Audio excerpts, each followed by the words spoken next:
everyone who's joining us for the first time, and welcome back to everyone who joined us last time. So, today is the second session of a series that we just launched this year for Arbor secondary parents called the University and Careers Conversation. The aim of this series is to provide you as parents with insights and advice to the sometimes overwhelming but definitely exciting world of university and careers, as well as it comes with advice on how you can help your young adult. So this is an outline of what we're going to be talking about today. I've made some changes to the original plan based on what everybody filled out in the form. So we're going to be talking about choosing what to study, where to live, choosing a university, some tips and guidelines for that. We're going to get into rankings. I'm going to give an overview of why rankings matter, why they were developed in the first place. We're going to do we're going to look at different ranking systems. We're going to do a deep dive into one because I want to highlight what makes a university get to quote unquote number one. Then we're going to talk about some limitations of that, what other factors are important to consider, how to build a university shortlist, and then I will leave time at the end for questions and an open discussion. So I actually want to start with the figure that I shared with everybody who was here last time, which is 25,000. So that is approximately the number of universities worldwide. It's an overwhelming number. And as students, as parents, and even as your counselor, where do you even begin? So there's no way that you can look at all of them or even half of them. So how do you start filtering through these to find the right place for your child? There are many different approaches to this question. So do you start by country first, or do you choose what you want to study first? Or do you choose the university first? Or does it depend on what your passport is? Or does it really come down to rankings? And the answer to this question is something that you have probably heard me say a lot of times before, and you will definitely hear me say over and over again on our journey together, which is that it depends. There is no one size fits all. And what works for you and your child may not work for someone else. Now, I really believe in personalized guidance when it comes to university and career counseling. So what we're going to be doing today is I'm going to be sharing general factors that are relevant to everyone. And then the prioritization of what needs to come first. I would like us to work on that later on in individual videos. So in no particular order and without further ado, let's get into it. So disclaimer at the beginning, just to clarify some terminology.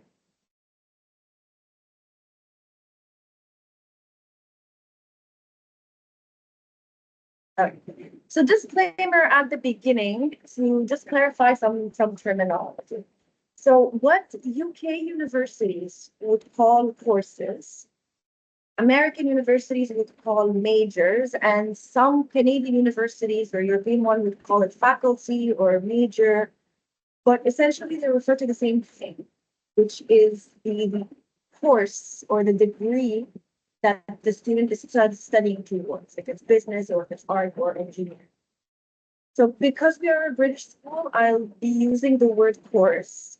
But I just wanted to let you know that if you see any of these terms on a university website, they're referring to the same. So this was actually the response that I got most in the form about how do you help your child figure out what they want to study. So choosing the right course is more than just picking a subject. It's setting a foundation for their entire university experience and potentially shaping their long-term career path. So when students select a course that aligns with their genuine interests and strengths, they're more likely to be motivated and invested in their studies. And this overall makes their university experience both more enjoyable and productive. If students are studying something that they do not enjoy, or something that they are not good at, they will not be happy doing it, and they might not succeed. So as a parent, there's a lot that you can do to support their interests. Encourage them to explore them. Encourage them to explore their interest in passion, whether they're inside school or outside of school. Now, it can involve school subjects, it can involve hobbies, it can be something that they've discovered in an ECA, and help them to identify what they're good at. And instead of the question of what do you want to study, I like to ask students to think about a value that they prioritize. And then this is something we can make a career out of this. So for instance, I've had students who tell me, Miss, I don't know what I want to do, but I know that it has to be something to do with helping the environment. And that's a good starting point. So it doesn't necessarily be so what's your favorite subject, because that's a good starting point as well. But ask them what they want from a future career. Like, is it helping others? Is it problem solving? Is it creativity? Is it working outdoors? Or because we can go to Arbor, helping the environment. Research with them. Everybody in the school, except maybe the year sevens so far, has access to Unifrog, which I believe is a great resource. And it's very helpful in exploring different types of career options and can actually match students based with their interests and personalities after they take a psychometric test. So read articles with them, watch videos with them, and speak with people in those fields.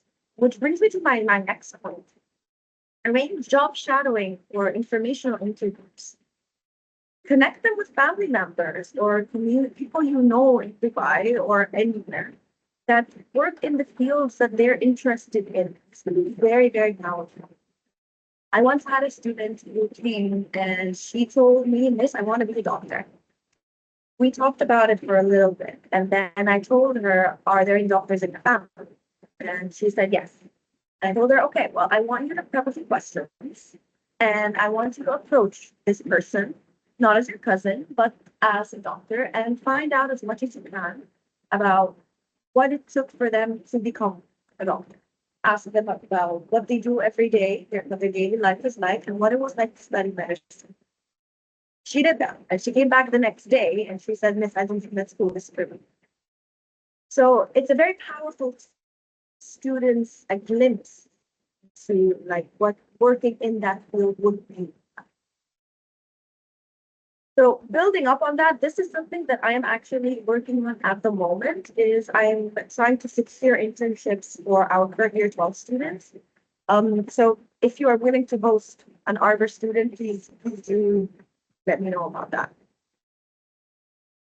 The final point I want to talk about here is that discuss flexibility with your child. So some degrees like psychology or business, for instance, are very broad and they offer flexibility and they can lead to many different types of careers. But like other specialized degrees such as biotechnology or architecture, they're more directly applied to specific fields. So if students don't exactly know what they want to do, that's okay, because they could study something that would allow them access to different types of programs. Many universities as well offer flexible programs where students can combine different types of interests. This is more common in the US and Canada, where students can have a double major or two majors and a minor, like they can study business and art, for instance, or they can study two things that have absolutely nothing to do with each other. So, one thing that I always tell students is not just thinking about where you want to study, but think about where you want to live. Because choosing a university is also choosing where you're going to spend the next 3 up to 6 years if they're going into medicine. Now, it's helpful to start with whether they would like to live in a city, in a rural area, or somewhere in between. I want to give you just a snapshot on what each university campus would look like because the type of university that a student attends, it does shape their whole experience. So let's start with city campuses. So for students who are looking to be where there's always something happening, cities, they do offer endless options for exploration and activities. So this is actually a map of King's College in London. And would be an example of a city campus if students are looking for a bustling. So this is an example, for instance, of a city campus where students may have classes in different buildings, and then you would have to actually cross streets and traffic lights to get from one place to the other, from one class to the other, or to get to the careers office. However, the cost of living in cities, it tends to be higher. But at the same time, cities can offer great opportunities for networking and internships and job opportunities. But you might not get that traditional close-knit atmosphere. Then we have rural campuses, which are perfect for students who love the outdoors and are looking for a more quiet, more community-focused lifestyle. So this is an example of St. Andrews in Scotland. And it's a campus that provides beautiful open spaces, and rural campuses typically have a lower cost of living than cities. They usually have less traffic and a more laid back pace. Like I visited some rural campuses where students walk to work, they walk to class, they walk to their dorms, they walk to the cafeteria, and that's it. If a student would prioritize this, though, it's important to look for a university with a vibrant social life or that has lots of activities just to keep their campus magnificent. Finally, suburban campuses, they offer balance between the city and the rural life. So this is typically what is known as a college town.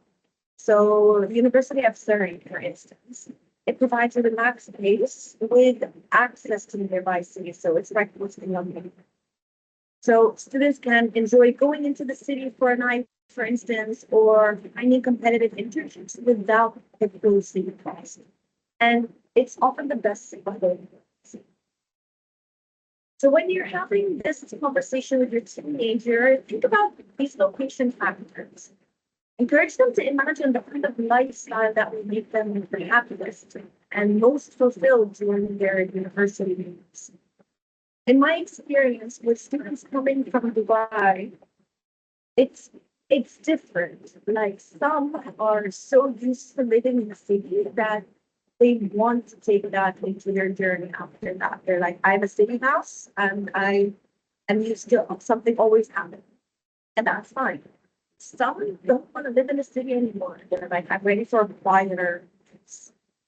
Each type comes with its own unique experiences. So the decision is really about finding the best fit for the students' personalities and needs.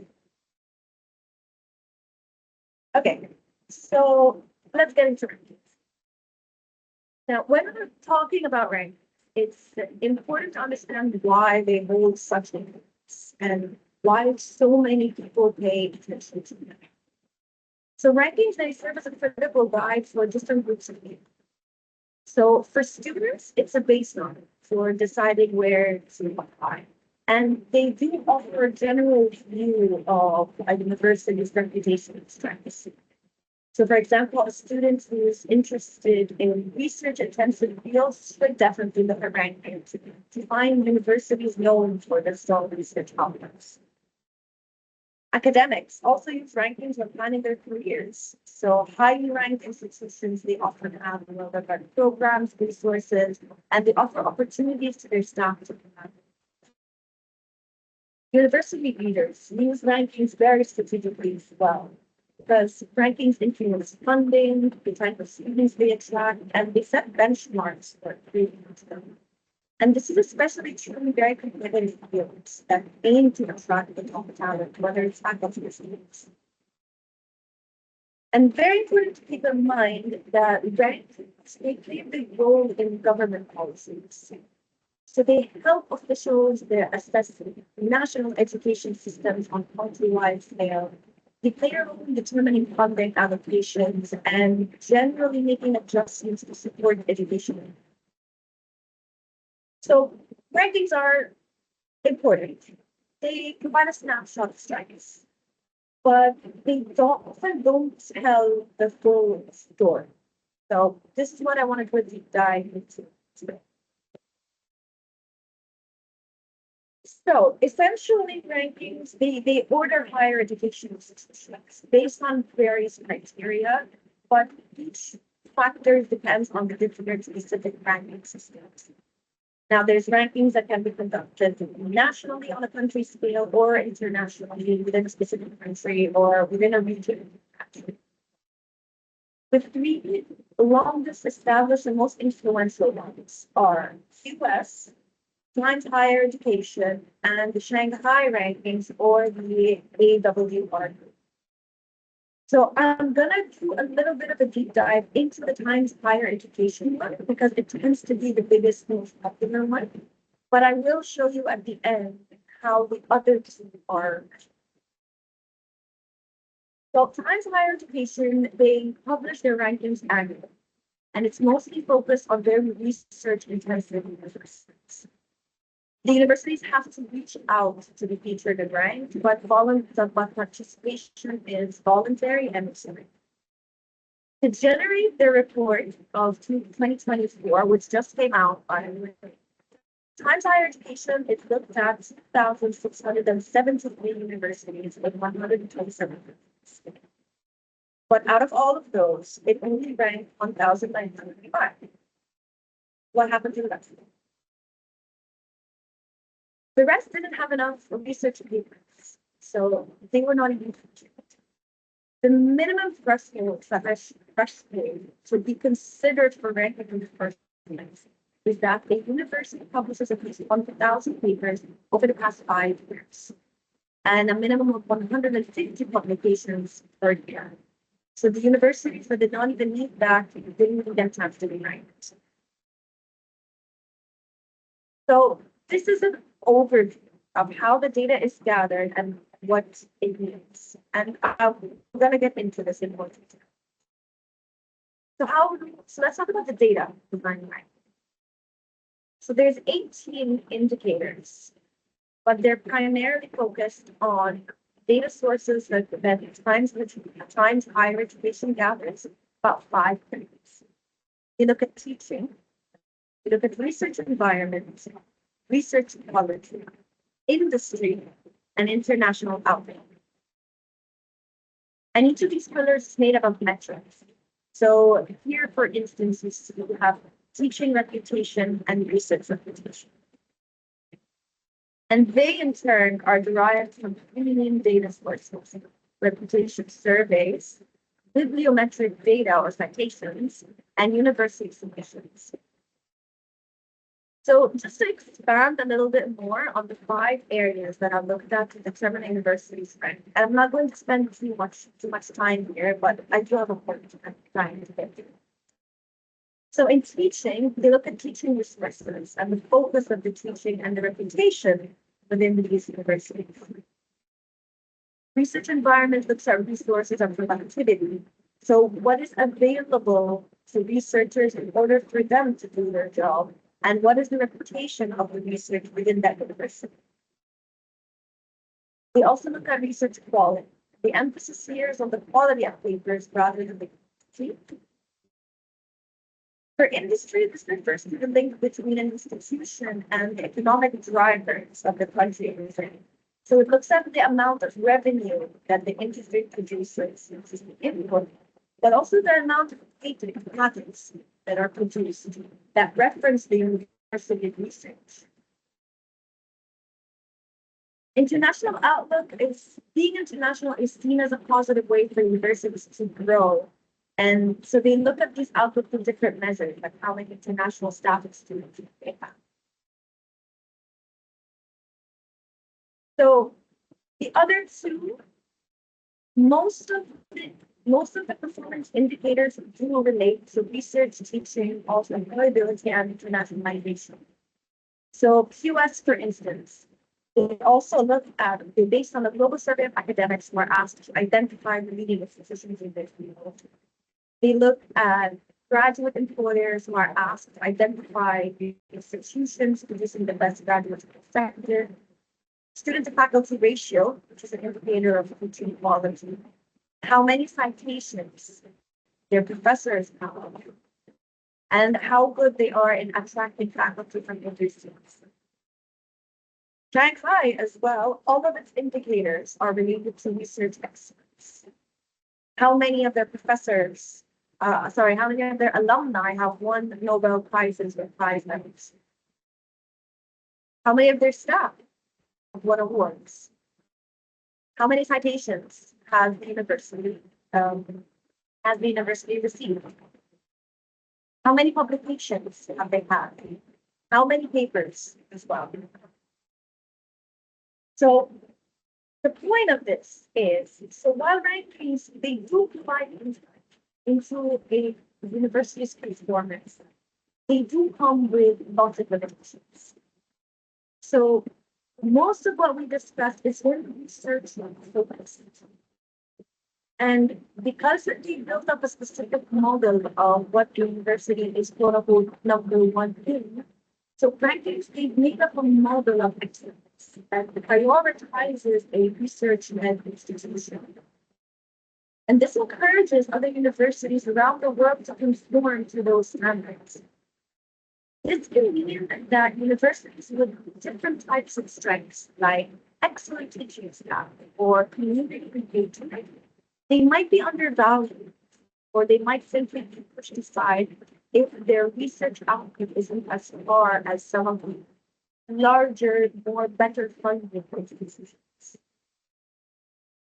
Another limitation is that rankings, they sometimes divide the diverse qualities of universities into one single school. And this obscures valuable characteristics that students and families might care about. It doesn't mention anything about campus environment. There's nothing about opportunities for personal growth. And by bringing everything down to one number, rankings often overlook the different types of qualities that make each university. There's a lot of things that these rankings don't measure. They don't measure student satisfaction, which reflects essentially how happy students are on their campus and in their education. There's nothing on campus data. There's nothing on student support services, both of which are very important to student well-being. There's nothing on social environment, nothing on the sense of community. And all of these things, they influence students' comfort and engagement on campus. So all of these elements, which are not reflected in the score, they do play a role in the actual day-to-day experience of students. So while rankings can be useful for an overview, they're just one piece of the puzzle. To find a good fit, it's always helpful to look beyond these rankings and explore what other factors are there that directly impact the students' well-being and success. So what other factors are out there? So when choosing a university, it's essential to look beyond rankings and to understand how the overall environment can impact the student's experience and success. So while rankings, again, they are not, they offer a general insight, they cannot capture what makes a specific university right or wrong, or a fit for a specific student. So here's some key factors to explore. Campus culture is student community. So every university has a very unique campus culture shaped by its values, traditions, and diversity. Some universities, they foster a strong sense of community and student engagement, while others are more independent and individualist. So it affects the whole atmosphere. It affects how inclusive the environment feels and the types of connections that students are likely to make. A very important factor here is how many of their student population is international And this is particularly important if your child is not going back to their home country, because they don't want to be in a university where there's only 5 international students. So class sizes also vary significantly across different universities, and it impacts the student learning experience.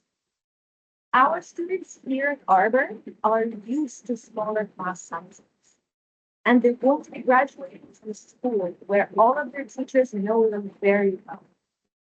Is this something that they're looking for in a university? So smaller class sizes usually means more direct interaction with your faculty and a more collaborative environment. Now, which can be great for students who want that personalized attention. But not all universities are like this. Larger universities, by contrast, they may have lectures with over 100 students in them, and they don't have the smaller seminar-style classes, which can also be great for some students who prefer to be independent and do their own things, sit at the back and take notes. So again, it depends. So think about this, like, does your child learn better in smaller interactive settings, or do they prefer the independence that comes with larger lectures? So also something to think about is extracurricular opportunities and support systems. So a fulfilling university experience often extends well beyond the classroom. I know students who sports are very important to them, so they are looking for a university with strong sports design. Things like clubs, things like volunteering, they all offer networking opportunities that are essential for personal development. So these are also things to consider. What does a university offer in terms of student organization, athletics, career counseling, mental health support? All of these resources, they play a very big role in students' overall well-being and future opportunities. Another very important factor is internships and opportunities. I see some universities around the world where they force, for example, all third-year, fourth-year students to take an internship. And I've had university reps tell me that this percentage of our students actually graduate with a job offer because of the internships that they get. Some universities do not provide that. So again, it depends on this. This is something that you can do in your child. And that gaining that type of real world experience during your studies is great for building a resume, networking, and exploring potential career paths. Some universities, they have very strong partnerships with companies, and again, they may be getting these internships. More importantly than where a university ranks is their graduation rate. This is an indicator of, this measures how many of the students actually graduate and finish their degree. And it shows how well the university supports the students in starting. Employability rates also reflect like what's the percentage that actually get jobs after graduating. It shows how well an institution prepares students for the job market. Universities with higher employability rates, they often have strong worker services and have strong reputation with employers. So all of these factors, considering all of them, they help make the university experience more personalized and focused on what's truly beneficial to students' growth and success. So once you have a clear image on what you're looking for, you can start generating a list of where we want to see.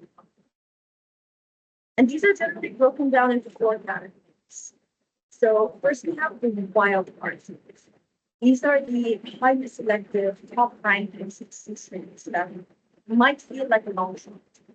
And while admission is challenging, it can still be worth finding.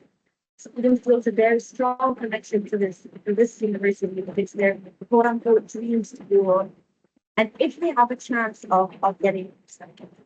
So think of your Oxford, Cambridge, your MIT, your Harvard, but no student should just be applying to these things. So that's why I divided up into several categories. After that is the reach skills. So these are competitive institutions where the student just has a reasonable chance to get accepted if they perform well on applications. And while they're still challenging, they're a bit more accessible than the wild ones. Then we have the mating. So here are the students. Students meet or slightly exceed the typical requirements. These are the schools where the student has a strong chance of getting accepted and which will comfortable. And finally, your likely or your safe. And these are the ones that students has a very high likelihood of admission. And they would still be happy to attend. So it's essential to build a balanced list that includes all of these skills. It's important to balance the prestige with it. And we want to encourage students to explore universities that best align with their interest strengths and their career goals, even if they're not the most highly ranked. Because right that can make a world of difference in their university experience, and it's in the place where they thrive academically and socially. And by creating a balanced list with a focus on personal fit, students can set themselves up for success no matter where. So this is a screenshot of the template that our current year 12s are working on. And this Excel sheet, it helps them organize their choices by tracking key details about each university, including acceptance rates, entry requirements, and just comparing the different factors that matter to them.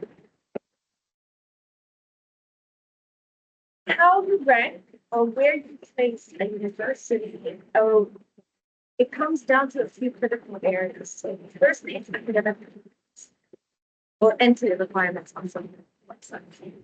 So each university has specific entry requirements.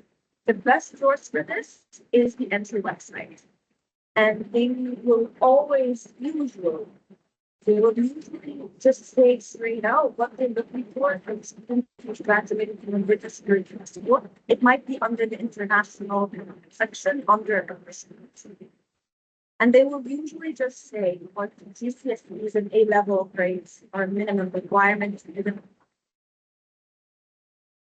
So some courses will ask for admissions tests. This is typically in medicine and engineering. Some will ask for a portfolio, which is common in arts.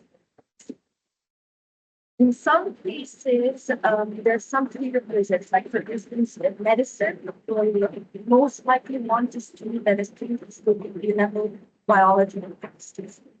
There might be specific entry requirements. It's also very useful to look at acceptance rates. So if a university says on their website that they have a 5% acceptance rate, and that means that only 5% of all applicants get accepted, which makes it very competitive. So it would definitely be in the wild card.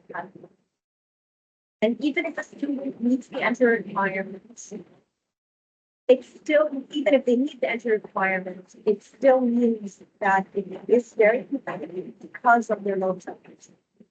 And please keep in mind that acceptance rates, they differ from whether a student is flying to their home country or somewhere else. So acceptance rates for international students can be slightly different.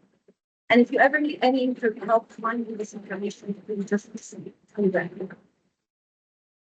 So finally, financial things is often overlooked, but it is a crucial part of the decision-making process. So in addition to tuition fees, which vary widely between different types of institutions, there's also cost of living and living expenses, flights in and out, pocket money, and I would strongly encourage that we have these open conversations about financial expectations, so that students have a very realistic picture of what is expected. And this also helps avoid difficult financial situations in the future. there is a scenario that I do try to avoid at all costs, which is that a student works very, very hard on the application and they apply for a wild card university and they do get it, but then they are unable to go because it is out of budget. And that's very heartbreaking. So I feel like having these conversations can help avoid us being in that situation because it can get worse. Yes, scholarships are available, but sometimes the scholarships are harder to get than. So my final slide before I open this up for questions, I do again want to distinguish between rankings and events. So rankings, yes, we can provide valuable insights into the strengths of a university, like its reputation, the impact of its research, or its access to resources. But it is essential to remember that these rankings are only one representation. They're not a one size fits all, and it's not a model of excellence in higher education. Each student is unique, and each one has their own goals, their own interests, and learning styles. So a university that ranks might be a great choice for one student, but not necessarily the best for you. Encourage your children. Consider their personal preferences as well. Do they feel drawn to a big bustling city, or would they thrive in smaller communities? Goals are very important. Does the university offer strong support opportunities in the intended community? So ultimately, it comes down to finding the right fit for each student. The university aligns with students' interests and values, it can lead to a fulfilling, engaging experience. And that's something that rankings can't really capture. So my closing message is I encourage you and your children to look beyond the numbers and try to think about what makes them feel excited and motivated and what is an area where they can grow. So I am just going to stop the recording now so that I can send this off to the people who are not able to join. And then I would be more than happy to take any and all of your questions.